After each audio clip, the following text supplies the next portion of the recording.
komunikasi di WhatsApp ya. Terus aku juga belum tahu kakaknya dari mana, terus kakaknya kesibukannya apa. Bisa memperkenalkan diri dulu. Kenalin Kak, nama aku Helen Agustina Putri, biasanya dipanggil Helen.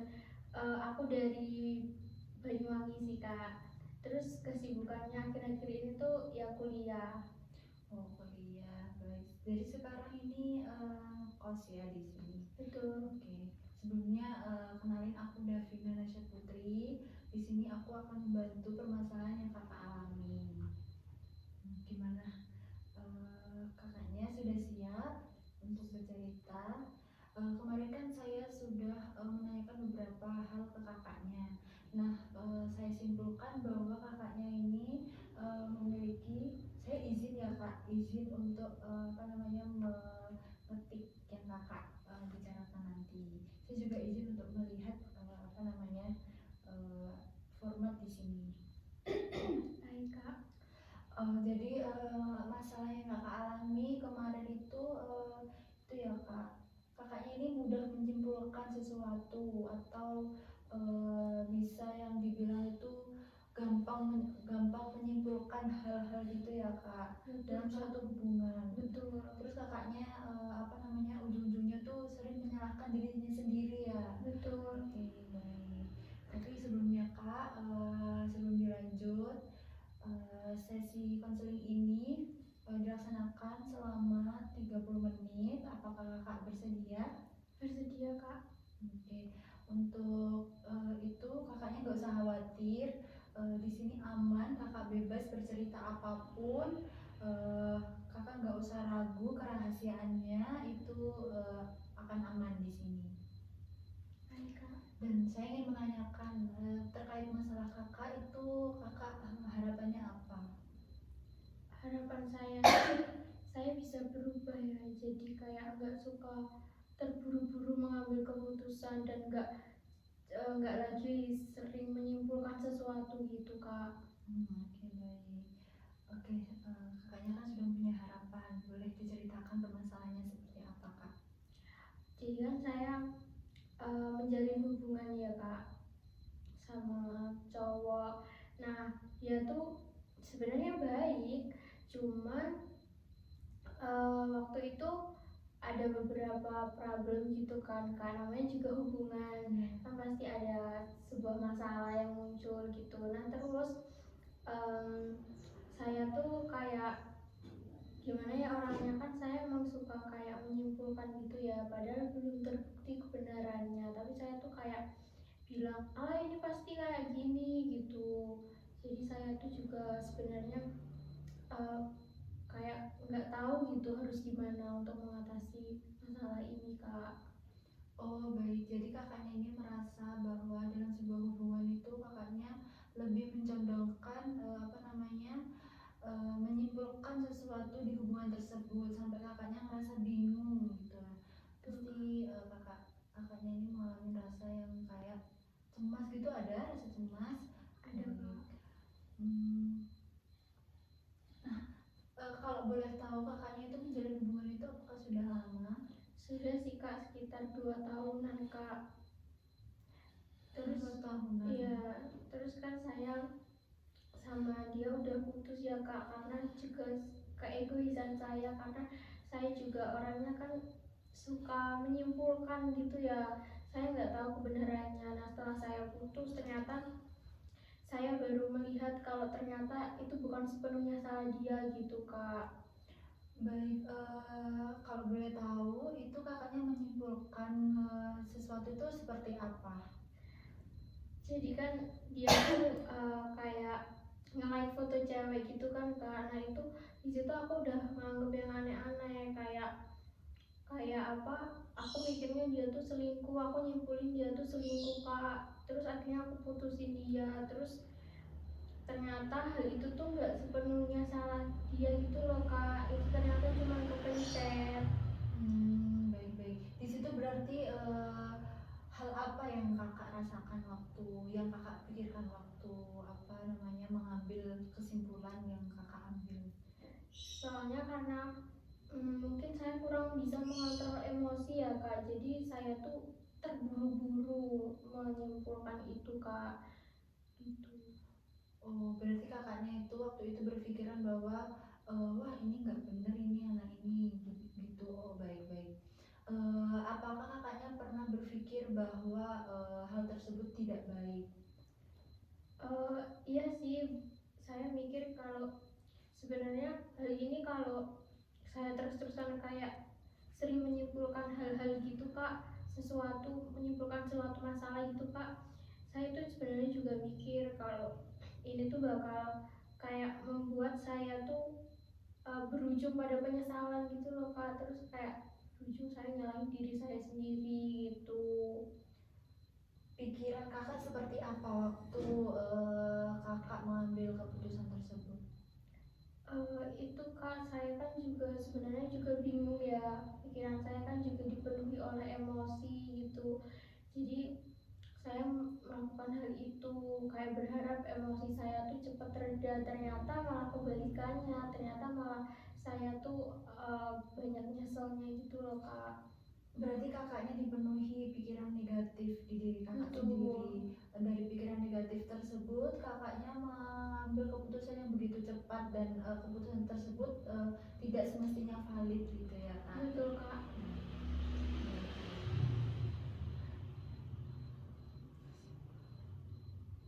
Nah, saya ingin tahu lebih jelasnya waktu posisi seperti apa kakak mengambil menyimpulkan sesuatu tersebut dan apa respon dari si pasangan kakak ketika kakaknya mengambil keputusan tersebut.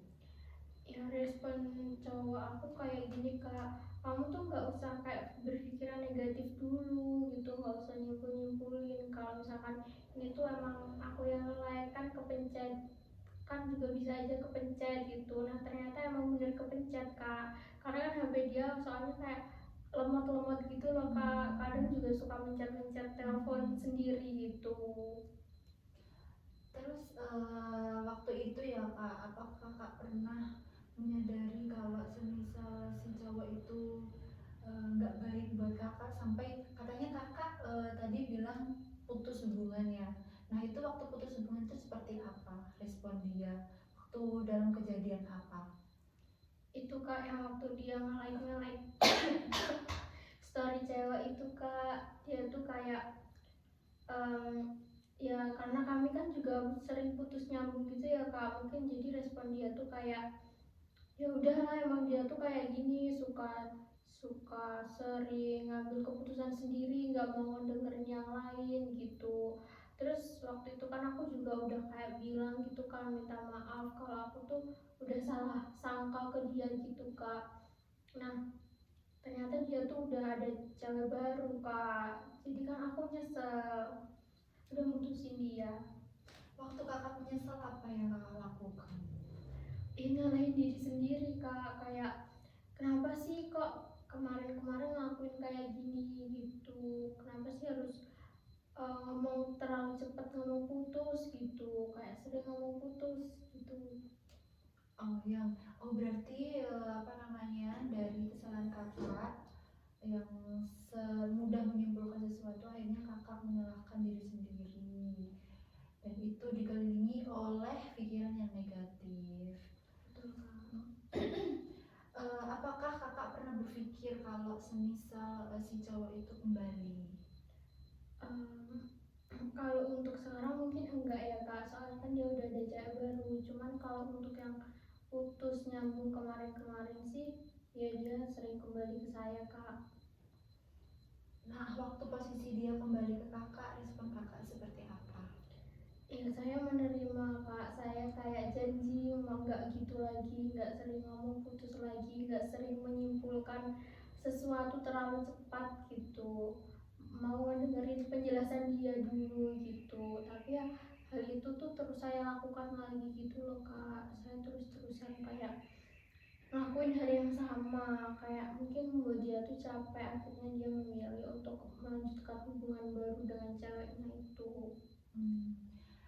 Kakak waktu ada di posisi menyalahkan diri sendiri, apa yang kakak lakukan biasanya? Biasanya sih saya menangis kak, kenapa sih kok kayak gini gitu, kenapa harus aku yang kayak jadi orang yang suka menyimpulkan gitu, suka terburu-buru mengambil keputusan gitu. Biasanya saya nangis sih kak. Lebih ke nangis. Kakaknya tuh kalau nangis itu ya apa namanya, ngerasa lega gitu ya pasti Iya, ya. walaupun juga nggak merubah keadaan gitu kak. Terus waktu masih mempunyai hubungan, respon cowoknya seperti apa ketika pikiran kakak waktu negatifnya, terus habis itu kakak emosi yang tidak stabil, itu respon dia seperti apa? Ya kayak ngasih nasihat sih, kayak bilang, nggak usah lah pikiran negatif-negatif kayak gitu, nggak usah overthinking gitu, kayak gitu kak. Terus kayak bilang, em, jangan sering ngomong putus gitu, jangan sering kayak suka menyimpulkan sesuatu terlalu cepat gitu kak, harus ngedengerin em, penjelasan dari dia dulu gitu kak katanya. Itu dilakukan secara langsung atau bagaimana kak? Kan saya kan emang putus nyambung ya kak, ada yang langsung ada yang di telepon gitu. Oh ini kakaknya LDR sama Iya kan, pasangannya gitu. iya kan saya kan di Malang, terus cowok saya kan di Banyuwangi ya kak. Oh baik. Sudah lama LDR-nya? Baru 1 tahun ini sih kak. Nah, dari permasalahan kakak itu lebih intens muncul waktu kakak sebelum LDR atau sesudah LDR? Sesudah LDR kak, soalnya kan jauh ya, jadi kayak jarang ketemu, itu tambah memicu pikiran negatif saya gitu. Waktu belum LDR nih, kakak kan sudah mempunyai masalah tersebut. Itu penanganan, itu respon dia waktu secara langsung itu apakah kakak langsung berubah atau bagaimana? Iya sih, kalau misalkan ketemu langsung kan enak ya kak, kayak diomongin bareng-bareng gitu, jadi saya kayak lebih lebih reda gitu loh kak emosinya, jadi saya kayak nggak secepat itu ngambil keputusan gitu. Terus waktu LDR ini seperti apa kakaknya? Apakah sulit untuk kembali pulih dari emosi yang kurang stabil, terus pikiran yang negatif itu gimana? Iya kan karena kayak jauh ya kak, jadi jauh dari dia itu tambah memicu saya tuh kayak kayak tambah berpikiran negatif terus gitu loh kak ke dia kak. Terus kayak saya juga di sini kan ya sendiri ya kak, nggak ada orang tua, nggak ada uh, temen deket ada sih, cuman nggak sedekat yang ada di rumah saya gitu. Nah itu biasanya tuh kalau ada teman saya kan saya bisa kayak teman saya ngebantu saya untuk meredakan emosi gitu kak. Terus kalau ada orang tua saya juga, orang tua saya juga biasanya kayak menghibur saya gitu. Cuman kan kalau di sini kan saya sendiri ya kak, ngekos. Nah itu sulit sih untuk mengontrol emosi gitu kak. Ini kan lumayan lama kakaknya LDR sama si pasangan ini. Nah, biasanya hal apa yang sering kakak lakuin ketika mengalami masalah tersebut? Dari segi apa namanya, lingkungan kan sudah berbeda. Tadi kakaknya sudah menyinggung masalah keluarga yang mendukung waktu kakak mengalami masalah tersebut, teman yang mendukung. Kalau sekarang kan kakaknya lebih cenderung sendiri kan, mandiri. Biasanya apa yang sering kakak lakukan selain berkomunikasi dengan dia? Biasanya sih ya itu saya nangis, terus biasanya saya nonton film gitu biar nggak berlarut-larut dalam emosi gitu loh. Biasanya saya juga kayak pernah hampir menyakiti diri sendiri gitu loh kak. Menyakiti diri sendiri. Menyakiti diri sendiri itu dalam bentuk seperti apa kak?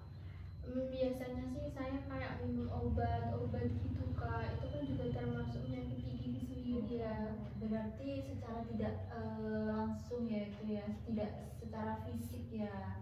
Baik, apa yang kakak rasakan setelah menyakiti diri sendiri tersebut, meminum obat tersebut? Itu kan obat tidur ya kak, jadi saya ngerasa kayak lebih lega setelah tidur gitu. Soalnya kan kalau kita tidur dalam keadaan emosi itu kan gak bisa tidur ya kak gitu. Jadi saya biasanya minum obat tidur supaya cepat tidur. Baik, dari permasalahan kakak itu menjelang berapa hari sampai benar-benar kakaknya ngerasa kayak lega gitu, ngerasa plong gitu? Biasanya cuma tergantung permasalahannya ya kak. Kalau misalnya permasalahannya berat biasanya sampai 2 hari gitu kak. Cuman kalau masalahnya masih standar gitu, saya biasanya cuma 1 hari udah selesai sih. Biasanya kayak ngumpul sama teman-teman itu udah kayak hilang gitu emosinya. Soalnya kan kalau ketemu teman itu kan kayak nge-recharge energi gitu loh kak. Kak, itu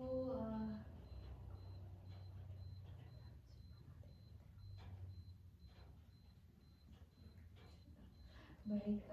Nah, kakaknya itu waktu di apa namanya di Malang ini, apakah kakaknya waktu posisi seperti itu mengalami hal-hal yang membuat kakaknya ngerasa depresi gitu? Iya sih kak, kayak biasanya kalau saya depresi saya tuh pengen menghilang dari semua kehidupan. Biasanya saya menonaktifkan HP saya juga, jadi saya kayak harus benar-benar sendiri gitu loh kak. Saya nggak mau ketemu sama orang-orang lagi gitu. Oh, tidak mau bertemu dengan orang-orang itu menyebabkan kakaknya seperti apa? Tidak mau bertemu dengan orang-orang? Soalnya kalau saya dalam keadaan emosi terus ketemu sama orang-orang itu kayak tambah menguras energi saya gitu loh kak. Jadi saya harus benar-benar memulihkan energi saya dulu. Biasanya saya mau ketemunya tuh cuma sama teman-teman dekat yang udah kayak ya pokoknya deket gitu supaya energi saya tuh bisa kembali lagi gitu. Berarti salah satu apa yang bisa membuat kakak pulih dari masalah tersebut itu teman. Berarti di sini kakaknya sudah punya teman juga ya. Tapi apakah komunikasi kakak, terus apakah kakak waktu mengalami masalah tersebut sama teman itu apa namanya dekat banget atau malah jarang berkomunikasi tentang masalah tersebut? Jarang berkomunikasi sih kak tentang masalah kayak kalau misalkan saya lagi emosi gitu saya nggak langsung bilang ke dia gitu, tapi tiba-tiba kayak dia datang terus ngajak beli makan gitu kan, itu membuat energi saya tuh kayak kembali lagi, saya nggak emosi lagi gitu. Tapi setelah itu pikiran seperti apa yang kakak rasakan? Lebih tenang sih kak, kayak oh ternyata kalau ketemu sama temen tuh bener-bener mengembalikan energi aku gitu. Baik. Jadi menyimpulkan kakaknya ini memiliki apa permasalahan, yaitu gampang menyimpulkan sesuatu dan itu beresiko menyebabkan menyalahkan diri kakak sendiri yang membuat pikiran kakak itu negatif.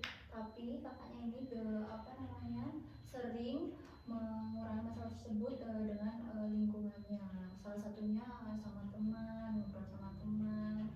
Tapi kakaknya juga sering apa namanya melampiaskan permasalahan kakak ini dengan menangis gitu. Betul kak. Sampai pernah menyakiti diri sendiri. Nah, kakaknya itu waktu menyakiti diri sendiri itu apakah kakak pernah berpikir bahwa apa dampak yang akan kakak alami setelahnya?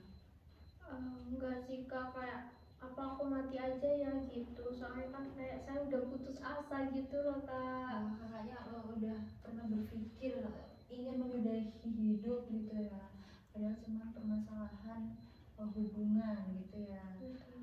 Oke, selain masalah hubungan nih kak, biasanya kakak sering menyalahkan diri sendiri itu apa, ada masalah apa? Ya kayak ada masalah sama orang tua atau ada masalah sama teman gitu kak, biasanya saya kayak sering nyimpulin pokoknya saya tuh pengen menang gitu loh, saya mau ego saya tuh tetap ada di atas mereka. Pokoknya saya intinya pengen menang gitu. Jadi saya nggak mikirin penjelasan mereka dulu gitu. Saya mau pokoknya saya harus gini gitu. Saya mau menang sendiri gitu. Saya mau pokoknya terlalu cepat menyimpulkan, terburu-buru gitu loh kak. Soalnya kan ya emosi juga ya. Baik. Lalu seperti apa yang kakak lakukan waktu itu? Biasanya sih saya kayak ya tarik nafas dulu gitu kak, kayak selalu pengen mengontrol diri saya sendiri kak, kayak bilang dengerin dulu lah penjelasan dari orang lain dulu, kayak dengerin dulu biar nggak terus-terusan kayak gini, nggak terus-terusan jadi orang yang suka menyimpulkan sesuatu gitu kan. Tahu sendiri kalau suka menyimpulkan sesuatu pasti nanti ujung-ujungnya nyesel gitu. Baik. Terus yang ini tadi kan permasalahannya dari segi pertemanan sama keluarga ya kak. Nah itu dari masalah menyalahkan diri sendirinya itu seperti apa kakaknya? Biasanya tuh saya nyalahin diri sendiri tuh yang membuat saya menyesal gitu ya kak. Itu biasanya tuh kalau saya kayak berantem gitu sama ibu saya gitu, terus kayak saya tiba-tiba bilang hal-hal yang seharusnya enggak sepatutnya anak bilang ke ibu gitu loh kak, kayak kata-kata kotor gitu. Itu kan saya tuh kayak terus langsung bilang kalau ibu saya tuh jahat gini-gini gitu. Saya menyimpulkan kalau ibu saya tuh jahat, nggak sayang sama saya gitu. Udah kan enggak ya kak, pasti kan namanya ibu kan sayang sama anaknya gitu. Nah itu biasanya saya nyalain diri sendiri, kenapa sih tadi ngomong kayak gini gitu. Kan ya kayak akhirnya nyesel gitu loh kak. Berarti kakaknya pernah menyalahkan diri sendiri itu dengan sama ya seperti masalah hubungan tersebut. Kakak memiliki emosi yang kurang stabil, lalu negatif terus pikirannya yang mengakibatkan komunikasi konflik dengan orang tua itu tidak baik. Setelah itu nih, apa yang biasanya kakak lakukan setelah mengalami konflik tersebut dengan orang tua? Biasanya sih saya minta maaf sih kak, kayak maaf ya tadi udah ngomong kasar gitu. Biasanya saya minta maaf. Minta maaf. Habis itu respon orang tua kakak seperti apa setelah kakak meminta maaf? Iya kayak mereka fine-fine aja kak, soalnya kan juga mereka udah tahu sifat saya kalau misalkan saya tuh udah terburu-buru menyimpulkan, terus mudah suuzon, mudah berpikiran negatif gitu, sulit mengontrol emosi gitu. Jadi mereka kayak iya fine-fine aja gitu. Itu waktu kakaknya mengalami hal tersebut, respon seperti apa yang orang tua lakukan ke kakak? Biasanya kayak cuman diem aja, karena kan mereka juga ya seperti yang tadi saya bilang, mereka udah tahu gimana sifat saya, jadi mereka cuman diem. Baik, tadi saya sudah mendengarkan dua permasalahan. Yang pertama dari hubungan kakak pasangan, yang kedua dari orang tua dan pertemanan. Nah di situ konflik permasalahannya hampir sama, cuman berbeda konflik saja. Kakaknya itu memiliki apa namanya mudah menyimpulkan sesuatu yang mengakibatkan emosi yang tidak stabil, betul ya kak ya. Dari apa namanya permasalahan tersebut nih kak, apakah kakak mempunyai langkah yang membuat kakak kedepannya seperti apa gitu? Kayaknya saya mau berusaha untuk mendengarkan penjelasan orang lain dulu sebelum saya mengambil keputusan itu, kayak mengambil sesuatu dengan terburu-buru, menyimpulkan sesuatu dengan terburu-buru gitu. Saya mau mencoba mendengarkan penjelasan orang lain dulu supaya saya nggak nyesel ke depannya gitu. Apakah ada yang lain kak? Kan tadi kakaknya sudah berbicara tentang pikiran yang negatif itu, apakah kakak mempunyai langkah seperti apa?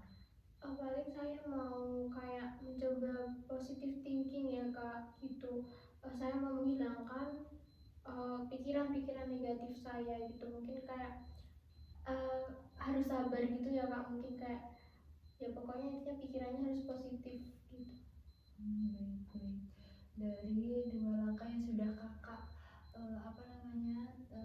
ambil nih, kakaknya kan sudah tahu permasalahannya kakak ya. Kakak juga sudah mengambil langkah selanjutnya yang akan kakak lakukan. Nah, dari dua langkah tersebut harapan kakak apa? Saya berharap saya bisa berubah, saya nggak jadi orang yang punya pikiran negatif lagi, saya nggak jadi orang yang mudah menyimpulkan sesuatu terlalu cepat yang berujung saya jadi nyesel, terus saya juga nggak mau overthinking gitu lagi. Pokoknya intinya saya mau berubah lah kak gitu. Baik.